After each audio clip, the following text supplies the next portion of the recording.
An Engineer's Story by Amelia B. Edwards. His name, sir, was Matthew Price, mine is Benjamin Hardy. We were born within a few days of each other, bred up in the same village, taught at the same school. I cannot remember the time when we were not close friends. Even as boys, we never knew what it was to quarrel. We had not a thought, we had not a possession, that was not in common. We would have stood by each other, fearlessly, to the death. It was such a friendship as one reads about sometimes in books, fast and firm as the great tors upon our native moorlands, true as the sun in the heavens. The name of our village was Chadleigh. Lifted high above the pasture flats which stretched away at our feet like a measureless green lake and melted into mist on the furthest horizon, it nestled, a tiny stone-built hamlet, in a sheltered hollow about midway between the plain and the plateau.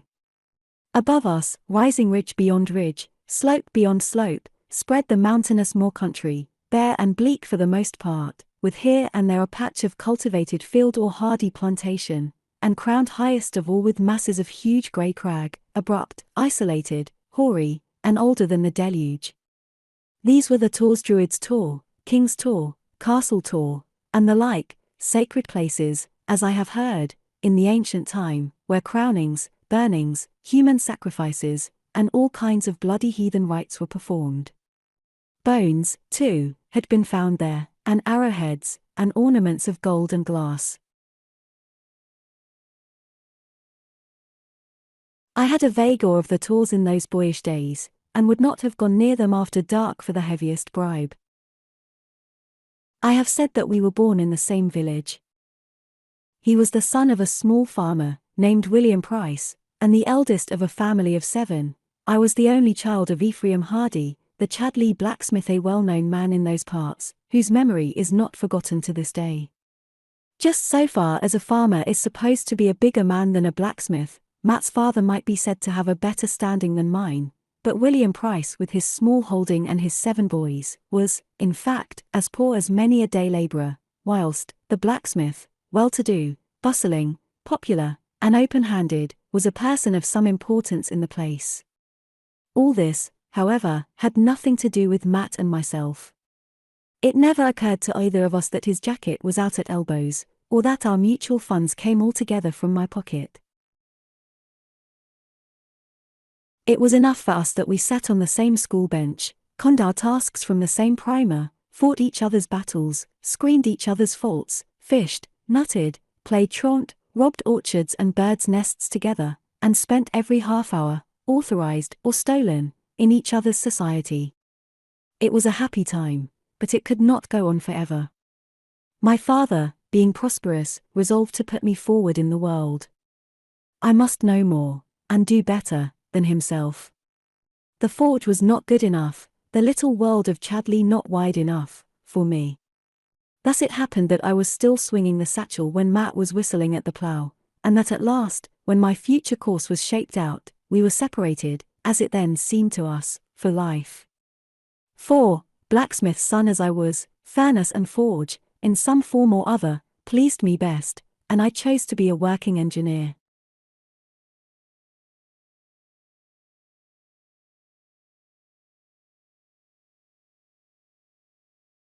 So my father by and by apprenticed me to a Birmingham ironmaster, and, having bidden farewell to Matt, and Chadleigh, and the grey old Tors in the shadow of which I had spent all the days of my life, I turned my face northward, and went over into the Black Country. I am not going to dwell on this part of my story.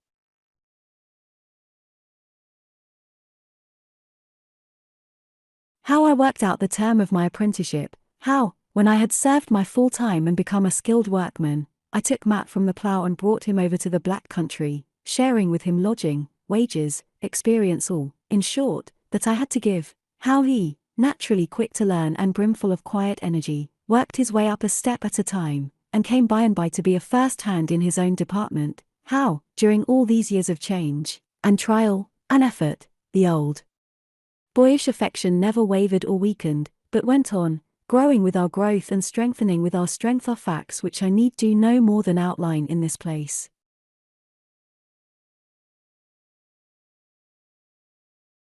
About this time it will be remembered that I speak of the days when Matt and I were on the bright side of 30. It happened that our firm contracted to supply 6 first-class locomotives to run on the new line, then in process of construction, between Turin and Genoa. It was the first Italian order we had taken. We had had dealings with France, Holland, Belgium, Germany, but never with Italy. The connection, therefore, was new and valuable, all the more valuable because our transalpine neighbours had but lately begun to lay down the iron roads, and would be safe to need more of our good English work as they went on. So the Birmingham firm set themselves to the contract with a will, lengthened our working hours, increased our wages, took on fresh hands, and determined, if energy and promptitude could do it, to place themselves at the head of the Italian labour market, and stay there. They deserved and achieved success.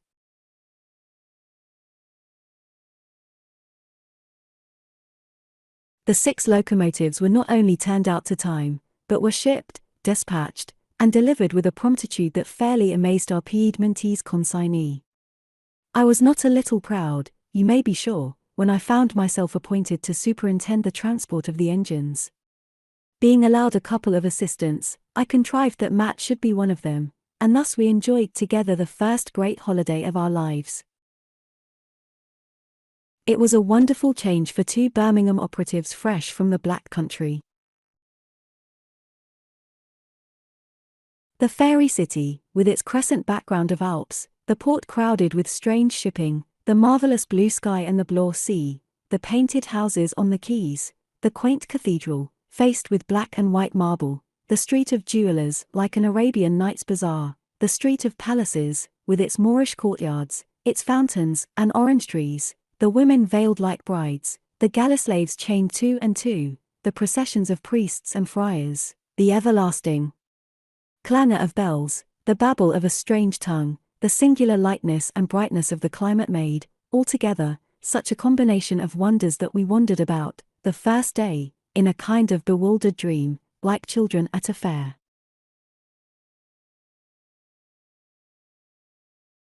Before that week was ended, being tempted by the beauty of the place and the liberality of the pay, we had agreed to take service with the Turin and Genoa Railway Company, and to turn our backs upon Birmingham forever.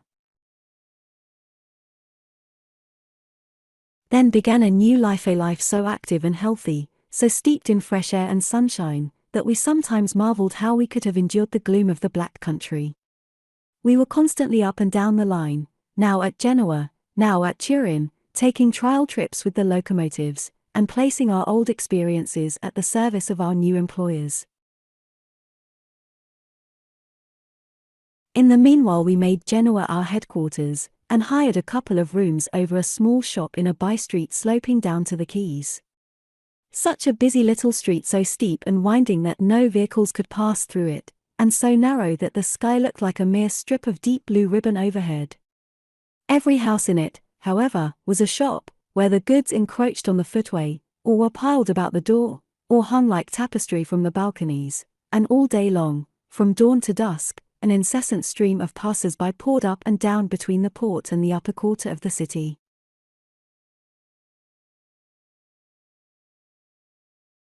Our landlady was the widow of a silver worker, and lived by the sale of filigree ornaments, cheap jewelry, combs, fans, and toys in ivory and jet. She had an only daughter named Jonetta, who served in the shop, and was simply the most beautiful woman I ever beheld. Looking back across this weary chasm of years, and bringing her image before me, as I can and do, with all the vividness of life, I am unable, even now, to detect a flaw in her beauty. I do not attempt to describe her. I do not believe there is a poet living who could find the words to do it, but I once saw a picture that was somewhat like her, not half so lovely, but still like her, and, for aught I know, that picture is still hanging where I last looked at it upon the walls of the Louvre. It represented a woman with brown eyes and golden hair, looking over her shoulder into a circular mirror held by a bearded man in the background. In this man, as I then understood, the artist had painted his own portrait, in her, the portrait of the woman he loved. No picture that I ever saw was half so beautiful, and yet it was not worthy to be named in the same breath with Jonetta Caneglia. You may be certain the widow's shop did not want for customers. All Genoa knew how fair a face was to be seen behind that dingy little counter, and Jonetta, flirt as she was, had more lovers than she cared to remember, even by name. Gentle and simple, rich and poor, from the red-capped sailor buying his earrings or his amulet, to the nobleman carelessly purchasing half the filigrees in the window, she treated them all alike, encouraged them, laughed at them, led them on and turned them off at her pleasure. She had no more heart than a marble statue, as Matt and I discovered by and by, to our bitter cost. I cannot tell to this day how it came about, or what first led me to suspect how things were going with us both, but long before the waning of that autumn a coldness had sprung up between my friend and myself. It was nothing that could have been put into words.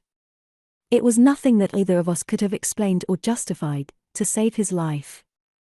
We lodged together, ate together, worked together, exactly as before. We even took our long evenings walk together, when the day's labor was ended, and except, perhaps, that we were more silent than of old, no mere looker-on could have detected a shadow of change. Yet there it was, silent and subtle, widening the gulf between us every day. It was not his fault. He was too true and gentle-hearted to have willingly brought about such a state of things between us. Neither do I believe, fiery as my nature is, that it was mine. It was all hers from first to last, the sin, and the shame, and the sorrow. If she had shown a fair and open preference for either of us, no real harm could have come of it. I would have put any constraint upon myself, and, heaven knows, have borne any suffering, to see Matt really happy. I know that he would have done the same, and more if he could, for me. But Jonetta cared not one sou for either. She never meant to choose between us. It gratified her vanity to divide us, it amused her to play with us. It would pass my power to tell how, by 1,000 imperceptible shades of coquetry, by the lingering of a glance, the substitution of a word, the flitting of a smile, she contrived to turn our heads, and torture our hearts, and lead us on to love her. She deceived us both. She buoyed us both up with hope, she maddened us with jealousy, she crushed us with despair.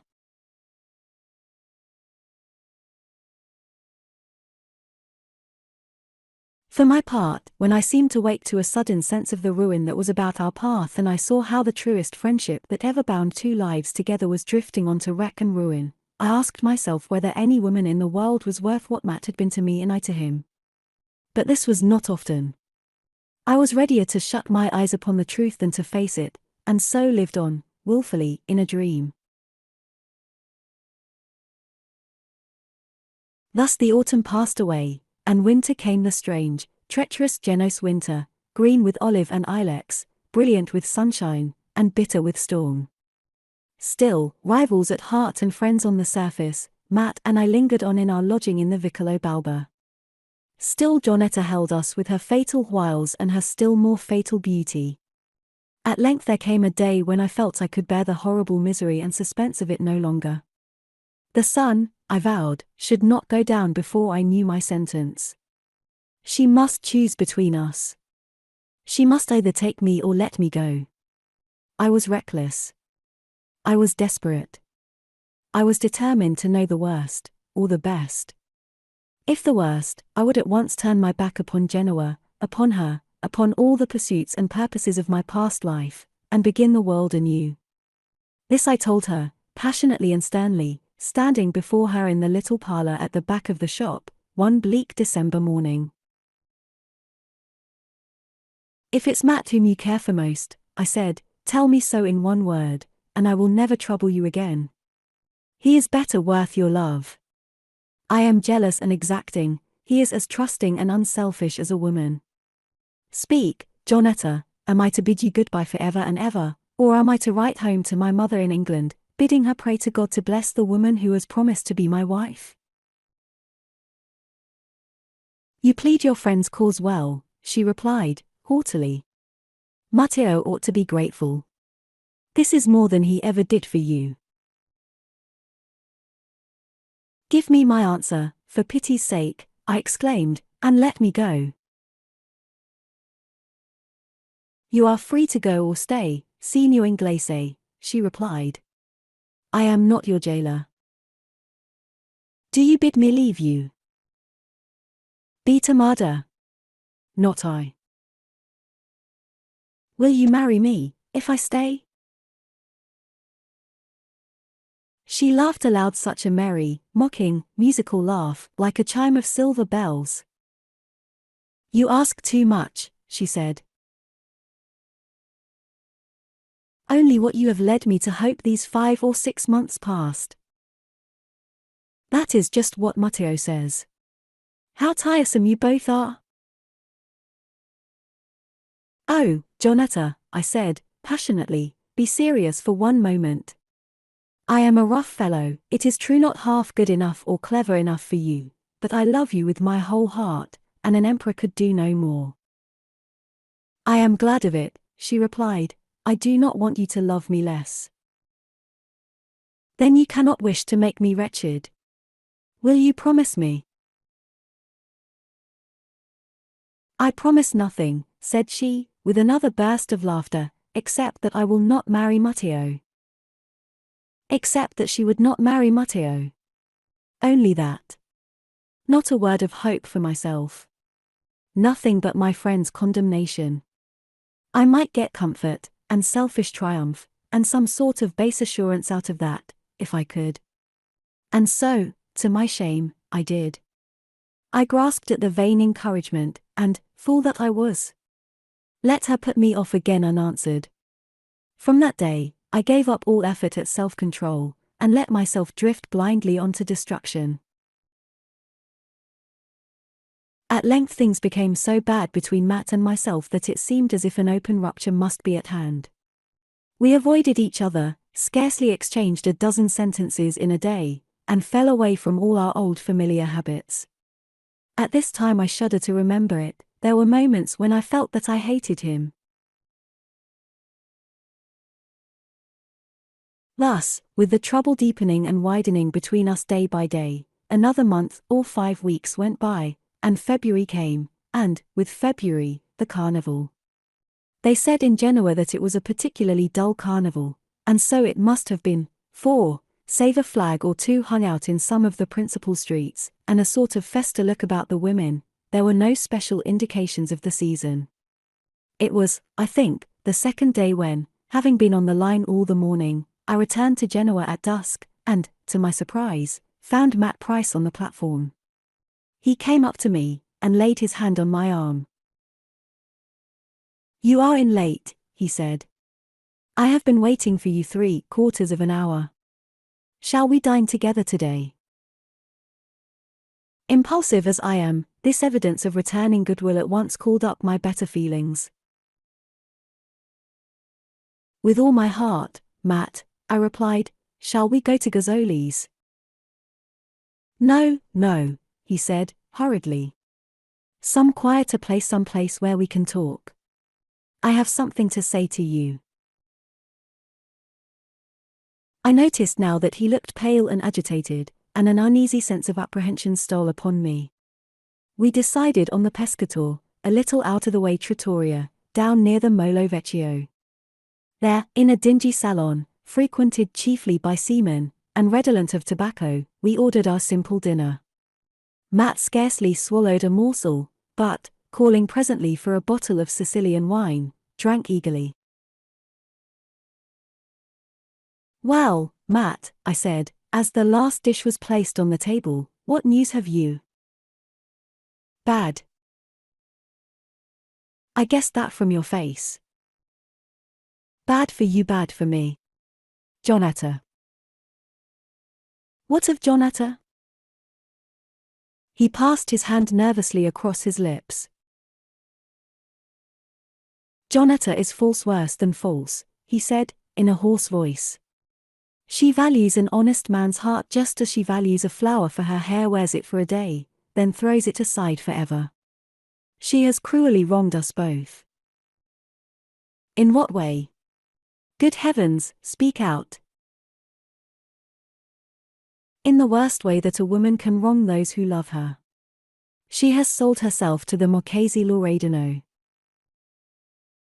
The blood rushed to my head and face in a burning torrent. I could scarcely see, and dared not trust myself to speak. I saw her going towards the cathedral, he went on, hurriedly. It was about 3 hours ago. I thought she might be going to confession, so I hung back and followed her at a distance. When she got inside, however, she went straight to the back of the pulpit, where this man was waiting for her. You remember him, an old man who used to haunt the shop a month or two back? Well, seeing how deep in conversation they were, and how they stood close under the pulpit with their backs towards the church, I fell into a passion of anger and went straight up the aisle, intending to say or do something, I scarcely knew what, but, at all events, to draw her arm through mine, and take her home. When I came within a few feet, however, and found only a big pillar between myself and them, I paused. They could not see me, nor I them, but I could hear their voices distinctly, and I listened. Well, and you heard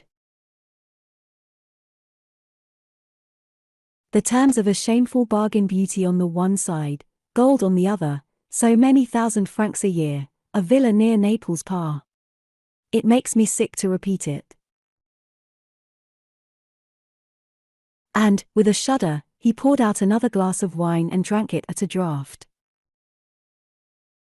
After that, he said, presently, I made no effort to bring her away.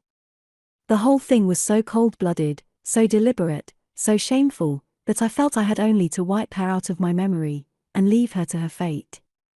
I stole out of the cathedral, and walked about here by the sea for ever so long, trying to get my thoughts straight. Then I remembered you, Ben, and the recollection of how this wanton had come between us and broken up our lives drove me wild. So I went up to the station and waited for you.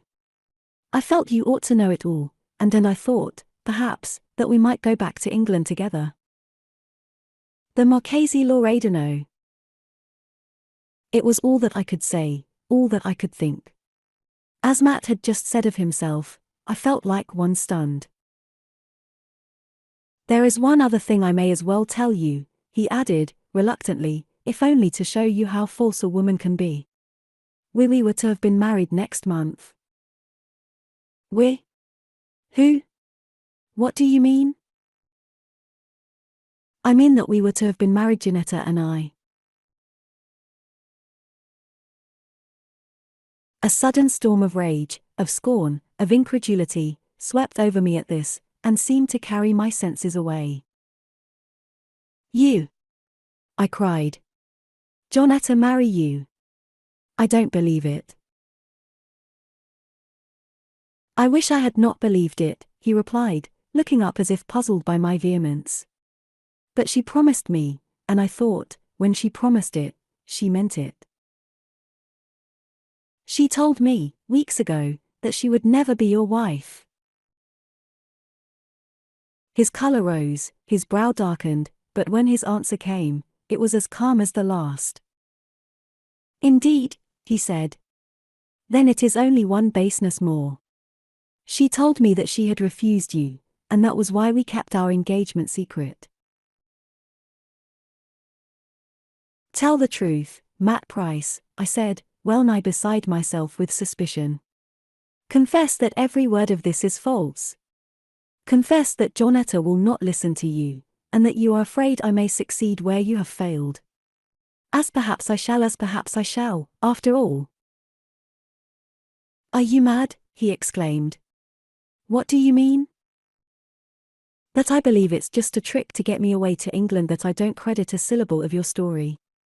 You're a liar, and I hate you. He rose, and, laying one hand on the back of his chair, looked me sternly in the face. If you were not Benjamin Hardy, he said, deliberately, I would thrash you within an inch of your life. The words had no sooner passed his lips than I sprang at him. I have never been able distinctly to remember what followed. A curse, a blow, a struggle, a moment of blind fury, a cry, a confusion of tongues, a circle of strange faces. Then I see Matt lying back in the arms of a bystander, myself trembling and bewildered, the knife dropping from my grasp, blood upon the floor, blood upon my hands, blood upon his shirt. And then I hear those dreadful words. "Oh, Ben, you have murdered me." He did not die, at least, not there and then. He was carried to the nearest hospital, and lay for some weeks between life and death. His case, they said, was difficult and dangerous. The knife had gone in just below the collarbone, and pierced down into the lungs. He was not allowed to speak or turn, scarcely to breathe with freedom. He might not even lift his head to drink. I sat by him day and night all through that sorrowful time. I gave up my situation on the railway, I quitted my lodging in the Vicolo Balba, I tried to forget that such a woman as Jonetta Coneglia had ever drawn breath. I lived only for Matt, and he tried to live more, I believe, for my sake than his own. Thus, in the bitter silent hours of pain and penitence, when no hand but mine approached his lips or smoothed his pillow, the old friendship came back with even more than its old trust and faithfulness. He forgave me, fully and freely, and I would thankfully have given my life for him.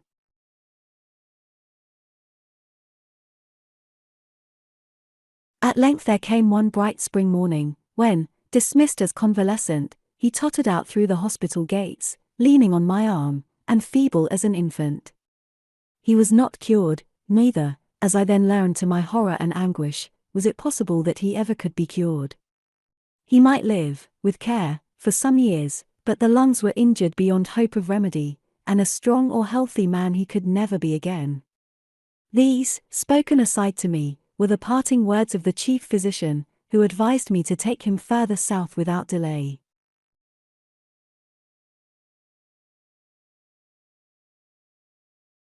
I took him to a little coast town called Rocca, some 30 miles beyond Genoa, a sheltered lonely place along the Riviera, where the sea was even bluer than the sky, and the cliffs were green with strange tropical plants, cacti, and aloes, and Egyptian palms. Here we lodged in the house of a small tradesman, and Matt, to use his own words, set to work at getting well in good earnest. But, alas! It was a work which no earnestness could forward. Day after day he went down to the beach, and sat for hours drinking the sea air and watching the sails that came and went in the offing. By and by he could go no further than the garden of the house in which we lived. A little later, and he spent his days on a couch beside the open window, waiting patiently for the end. For the end. It had come to that. He was fading fast, waning with the waning summer, and conscious that the reaper was at hand. His whole aim now was to soften the agony of my remorse, and prepare me for what must shortly come. I would not live longer, if I could, he said, lying on his couch one summer evening, and looking up to the stars. If I had my choice at this moment, I would ask to go. I should like Jonetta to know that I forgave her. She shall know it, I said, trembling suddenly from head to foot. He pressed my hand. And you'll write to father? I will. I had drawn a little back, that he might not see the tears raining down my cheeks, but he raised himself on his elbow, and looked round. Don't fret, Ben, he whispered, laid his head back wearily upon the pillow and so died. And this was the end of it. This was the end of all that made life to me. I buried him there, in hearing of the wash of a strange sea on a strange shore. I stayed by the grave till the priest and the bystanders were gone. I saw the earth filled into the last sod, and the grave digger stamped it down with his feet. Then, and not till then, I felt that I had lost him forever, the friend I had loved, and hated, and slain. Then, and not till then, I knew that all rest, and joy, and hope were over for me. From that moment my heart hardened within me, and my life was filled with loathing. Day and night, land and sea, labor and rest, food and sleep, were alike hateful to me. It was the curse of Cain, and that my brother had pardoned me made it lie none the lighter. Peace on earth was for me no more, and goodwill towards men was dead in my heart forever. Remorse softened some natures, but it poisoned mine. I hated all mankind, but above all mankind I hated the woman who had come between us two, and ruined both our lives. He had bidden me seek her out, and be the messenger of his forgiveness. I had sooner have gone down to the port of Genoa and taken upon me the serge cap and shotted chain of any galley slave at his toil in the public works, but for all that I did my best to obey him. I went back, alone and on foot. I went back, intending to say to her, Jonetta Coneglia, he forgave you, but God never will. But she was gone. The little shop was let to a fresh occupant, and the neighbors only knew that mother and daughter had left the place quite suddenly, and that Jonetta was supposed to be under the protection of the Marchese Loredano, and became a wanderer upon the face of the earth, are facts which I have now no space to tell. And became a wanderer upon the face of the earth, are facts which I have now no space to tell. The next 6 or 8 years of my life were shifting and unsettled enough. A morose and restless man, I took employment here and there, as opportunity offered, turning my hand to many things, and caring little what I earned, so long as the work was hard and the change incessant. First of all I engaged myself as chief engineer in one of the French steamers plying between Marseilles and Constantinople. At Constantinople I changed to one of the Austrian Lloyd's boats and worked for some time to and from Alexandria, Jaffa, and those parts. After that, I fell in with a party of Mr. Laird's men at Cairo, and so went up the Nile and took a turn at the excavations of the Mound of Nimrod. Then I became a working engineer on the new desert line between Alexandria and Suez, and by I worked my passage out to Bombay, and took service as an engine fitter on one of the great Indian railways. I stayed a long time in India, that is to say, I stayed nearly 2 years, which was a long time for me, and I might not even have left so soon, but for the war that was declared just then with Russia. That tempted me. For I love danger and hardship as other men love safety and ease, and as for my life, I had sooner have parted from it than kept it, any day. So I came straight back to England, betook myself to Portsmouth, where my testimonials at once procured me the sort of berth I wanted. I went out to the Crimea in the engine room of one of Her Majesty's war steamers. I served with the fleet, of course, while the war lasted, and when it was over, went wandering off again, rejoicing in my liberty. This time I went to Canada, and after working on a railway then in progress near the American frontier, I presently passed over into the States, journeyed from north to south, crossed the Rocky Mountains, tried a month or 2 of life in the gold country, and then, being seized with a sudden, aching, unaccountable longing to revisit that solitary grave so far away on the Italian coast, I turned my face once more towards Europe.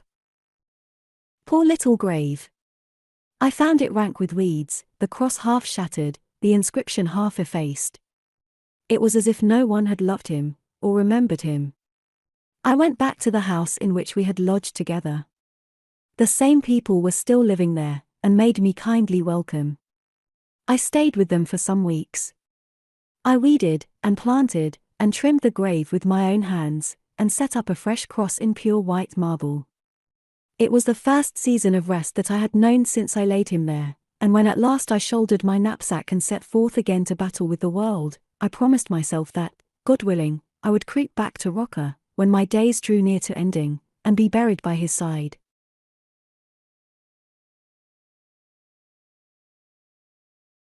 From hence, being, perhaps, a little less inclined than formerly for very distant parts, and willing to keep within reach of that grave, I went no further than Mantua, where I engaged myself as an engine driver on the line, then not long completed, between that city and Venice. Somehow, although I had been trained to the working engineering, I preferred in these days to earn my bread by driving. I liked the excitement of it, the sense of power, the rush of the air, the roar of the fire, the flitting of the landscape. Above all, I enjoyed to drive a night express. The worse the weather, the better it suited with my sullen temper. For I was as hard, and harder than ever. The years had done nothing to soften me. They had only confirmed all that was blackest and bitterest in my heart. I continued pretty faithful to the Mantua line, and had been working on it steadily for more than 7 months when that which I am now about to relate took place. It was in the month of March. The weather had been unsettled for some days past, and the night stormy, and at one point along the line, near Ponte di Brenta, the waters had risen and swept away some 70 yards of embankment. Since this accident, the trains had all been obliged to stop at a certain spot between Padua and Ponte di Brenta, and the passengers, with their luggage, had thence to be transported in all kinds of vehicles, by a circuitous country road, to the nearest station on the other side of the gap, where another train and engine awaited them. This, of course, caused great confusion and annoyance, put all our timetables wrong, and subjected the public to a large amount of inconvenience. In the meanwhile an army of navvies was drafted to the spot, and worked day and night to repair the damage.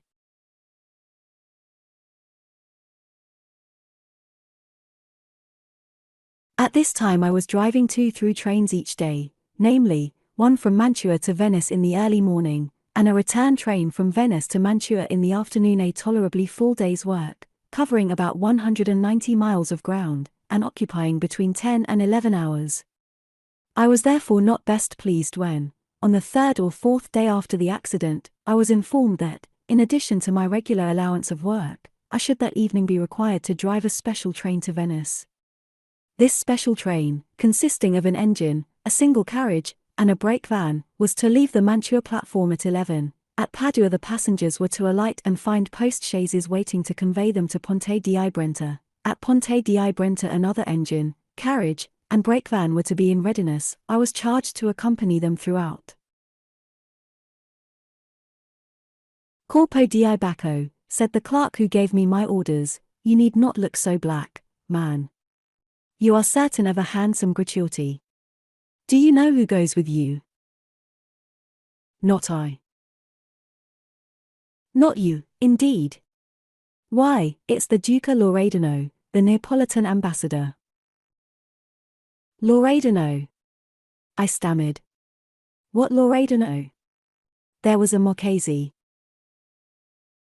Certo. He was the Marchese Loredano some years ago, but he has come into his dukedom since then. He must be a very old man by this time. Yes, he is old, but what of that? He is as hale, and bright, and stately as ever.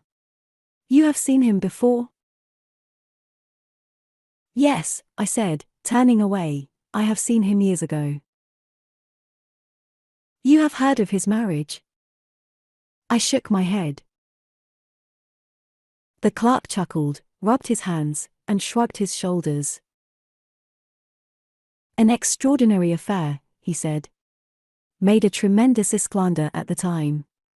He married his mistress, quite a common, vulgar girl, a genos very handsome, but not received, of course. Nobody visits her. Married her?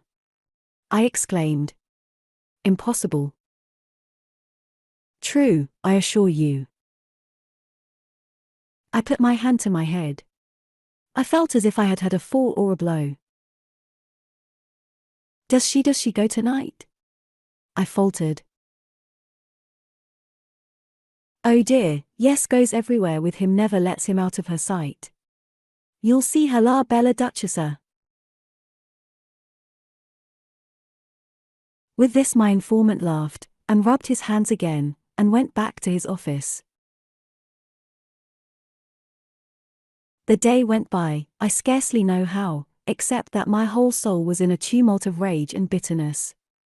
I returned from my afternoon's work about 7:25, and at 10:30 I was once again at the station.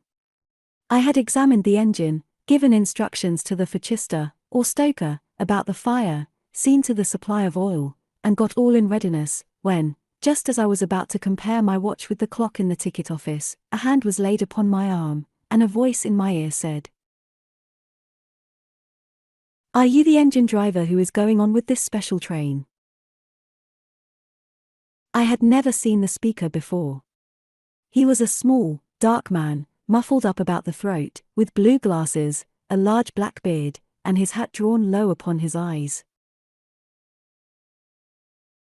You are a poor man, I suppose, he said, in a quick, eager whisper, and, like other poor men, would not object to be better off.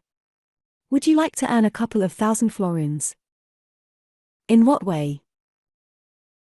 Hush! You are to stop at Padua, are you not, and to go on again at Ponte di Brenta? I nodded. Suppose you did nothing of the kind. Suppose, instead of turning off the steam, you jump off the engine, and let the train run on. Impossible. There are 70 yards of embankment gone, and... Basta. I know that. Save yourself, and let the train run on. It would be nothing but an accident. I turned hot and cold, I trembled, my heart beat fast, and my breath failed. Why do you tempt me? I faltered. For Italy's sake, he whispered, for liberty's sake. I know you are no Italian, but, for all that, you may be a friend. This Loredano is one of his country's bitterest enemies. Stay, here are the 2,000 florins. I thrust his hand back fiercely. No, I said. No blood money. If I do it neither for Italy nor for money, but for vengeance. For vengeance, he repeated. At this moment the signal was given for backing up to the platform. I sprang to my place upon the engine without another word. When I again looked towards the spot where he had been standing, the stranger was gone. I saw them take their places: Duke and Duchess, secretary and priest, valet and maid. I saw the station master bow them into the carriage, and stand, bareheaded, beside the door. I could not distinguish their faces, the platform was too dusk, and the glare from the engine fire too strong, but I recognized her stately figure, and the poise of her head.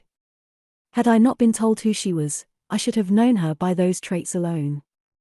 Then the guard's whistle shrilled out, and the station master made his last bow. I turned the steam on, and we started.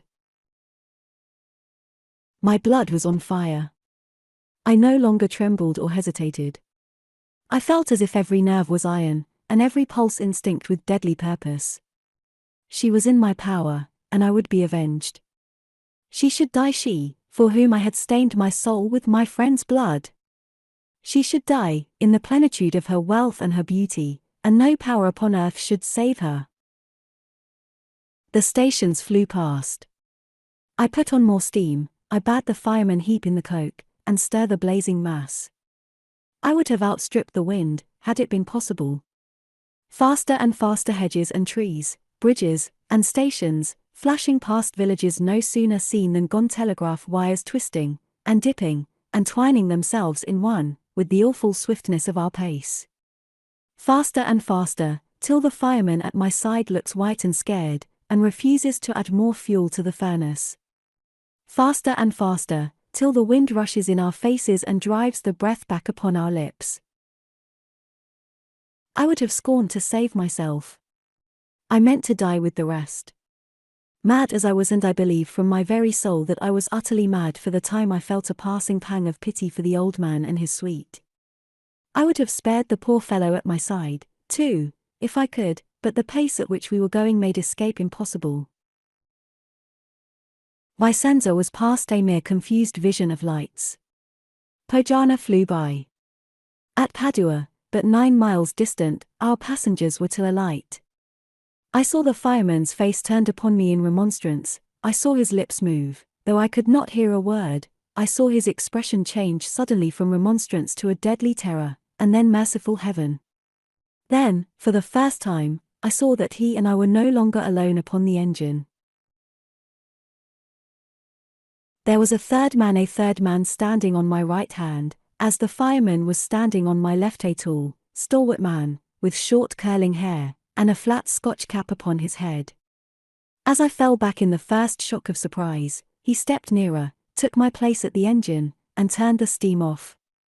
I opened my lips to speak to him, he turned his head slowly, and looked me in the face. Matthew Price. I uttered one long wild cry, flung my arms wildly up above my head, and fell as if I had been smitten with an axe. I am prepared for the objections that may be made to my story. I expect, as a matter of course, to be told that this was an optical illusion, or that I was suffering from pressure on the brain, or even that I labored under an attack of temporary insanity. I have heard all these arguments before, and, if I may be forgiven for saying so, I have no desire to hear them again. My own mind has been made up upon this subject for many a year.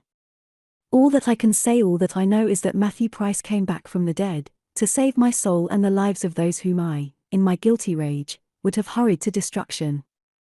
I believe this as I believe in the mercy of heaven and the forgiveness of repentant sinners.